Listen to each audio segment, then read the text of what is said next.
Disturbing video recorded in Kingsland showing a Camden County deputy throwing a woman to the ground.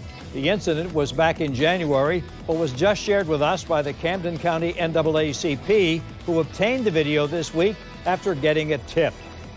The deputy in the video has been identified as Christy Newman. The NAACP says this is not the first time they feel she's used unnecessary force, and they're calling for her to be fired. Marilyn Parker tells us more. A woman thrown to the ground, handcuffed, punched in the face, then shoved into the front of a patrol car. This video out of Kingsland is hard to watch. What did you think when you saw this? Well, I think that was a little bit of overkill. I mean, I wouldn't want to be stopped by that person or anything.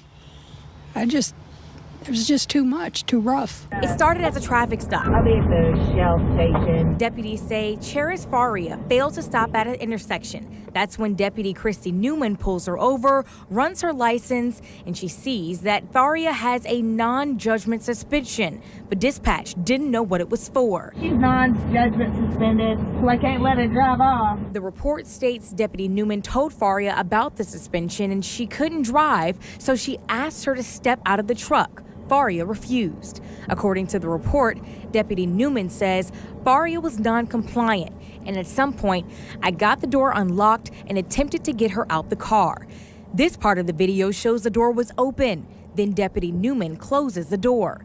Then she tries to open it again, reaches in, and you see the driver's hand come out. Then the deputy moves into the truck. From the angle of the video, we can't tell what's happening inside the truck or why the person wouldn't get out. But what we do see is the deputy struggling to get this woman out. She even mounts herself on the car to pull her out, and once she's out, she ends up on the ground. Newman's report says the woman was resisting her, holding onto the steering wheel while shoving and yanking her. Another deputy arrives and tries to tase the woman from the other side, but it doesn't work.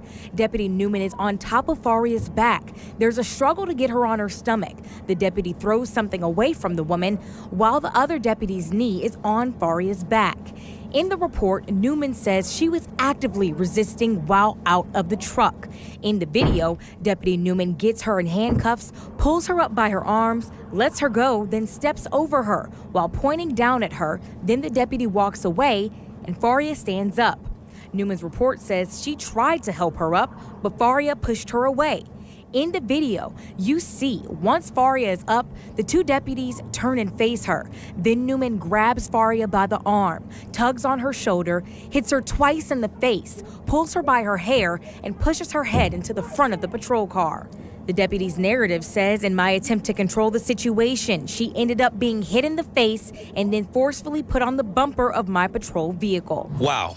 That's the first thing went through my mind. Camden County NAACP President Timothy Bissett Sr. says this was excessive force, especially with the woman in handcuffs. This is a violation of public trust, and we want to see Deputy Newman off the streets. We believe that she needs to be terminated, and we want to go as far as saying that she needs to be arrested because she did assault this individual during that traffic stop. Newman was given a warning in January, and according to the department's Facebook page, she was named Deputy of the Month just 2 months later. And if you take a look at your screen, we got a statement from Faria that reads, I'm working through the traumatizing experience one day at a time. Being a child of a law enforcement officer for my entire life, I never expected to be placed in this situation. It goes on to say my ultimate goal after this is to push for better training and to remove officers that clearly pose a huge threat to society for the first time and not wait until it's too late and someone's life was placed in the hands of an out-of-control law enforcement officer. Now, I want to show you this employee warning report that the NAACP gave us from the sheriff's office. They noted that the deputy was in violation of the use of force policy in according with the Camden County Sheriff's Office, and that the woman posed no immediate threat. Now, we're told that our process or our request is still being processed through the department. Once we get that information, we'll update you on air and online at news4jax.com. Reporting live, Marilyn Parker, Channel 4, the local station.